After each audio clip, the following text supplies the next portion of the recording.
E ela diz: os que buscam esconder sua religião, ocultando-a dentro de muros de pedra, perdem valiosas oportunidades de fazer o bem.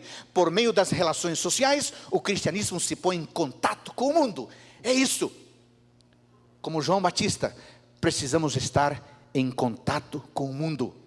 A vida de João Batista, entre o deserto e as multidões, é uma tremenda inspiração. E a pergunta é: será que nós somos sociáveis, como João Batista? Uma outra característica que me chama a atenção de João Batista é a admoestação. Irmãos, amigos, João Batista tinha um discurso duro. Eu fico impressionado. Como é que as pessoas vão ouvir um camarada que vai falar tão duro para elas? Se você acha que algum pastor é muito duro no seu sermão, é que você não ouviu João Batista. Bom, eu vou ler aqui para você. Olha aqui um trecho do discurso de João Batista aos seus ouvintes, que tiveram o trabalho de ir até o deserto para ouvi-los. Ele diz assim, olhando nos olhos das pessoas, diz assim: raça de víboras, quem deu a entender que vocês podem fugir da ira que está por vir? Produzam frutos dignos de arrependimento, e não pensem que podem dizer uns aos outros: temos por para Abraão, porque eu afirmo a vocês que Deus pode fazer com que destas pedras surjam filhos de Abraão, e o machado já está posto à raiz das árvores. Portanto, toda árvore que não produz fruto é cortada e lançada ao fogo. Que é isso? As pessoas vão ao deserto, no meio do calor, para ouvir João, e João fala uma coisa dessas: raça de víboras. Sabe por quê, irmãos? Tudo tem uma explicação. A mensagem de João Batista era dura. Sabe por quê? Porque o povo era difícil. E para um povo difícil, você tem que dar um chacoalhão.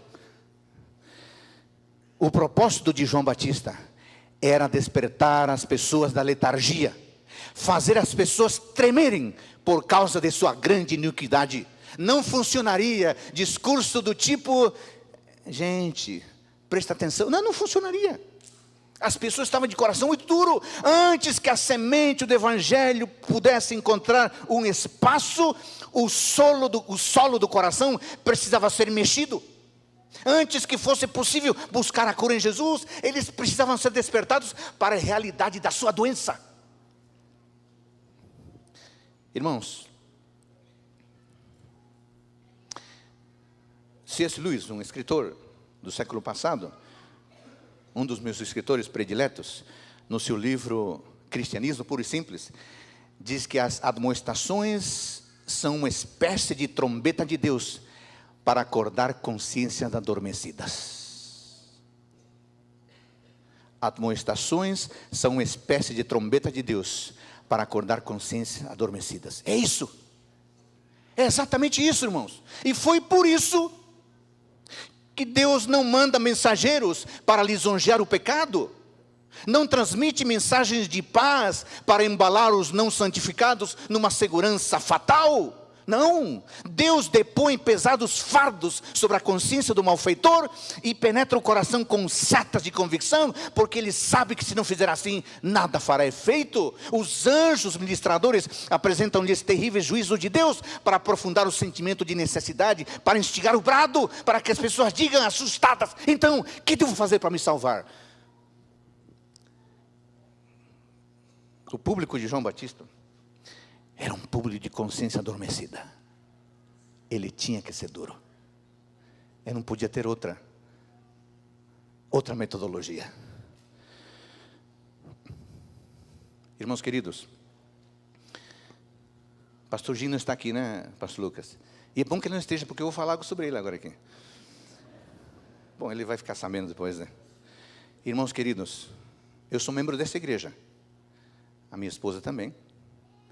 E quando eu estou aqui em Brasília, eu venho a esta igreja. Esta é a minha igreja. Eu queria dizer para vocês, irmãos queridos, que o pastor desta igreja, o nosso pastor Jim, de vez em quando ele nos admoesta, nos chama a atenção. Eu queria dizer para vocês que ele está certo. Ele realmente precisa nos admoestar desde o púlpito, quando prega. O pastor Lucas, que é o assistente desta igreja, também é o nosso pastor. E ele, quando ele achar conveniente, ele também deve nos admoestar. Sabe por quê? Porque puxar a orelha, chamar a atenção, é função de um pastor. Não, não é a principal função, nem é a função essencial, mas é uma função, é um papel. O pastor não pode fugir da tarefa de corrigir, de apontar o erro, nunca para aprofundar a crise, mas sim para salvar o pecador. Então, se um dia os nossos dois pastores nos chamarem a atenção, não fique bravo.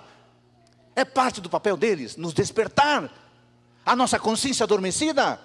Quando eles nos puxaram a orelha, ouçamos com atenção. É assim que fazia João Batista. E muitas pessoas se salvaram por causa disso.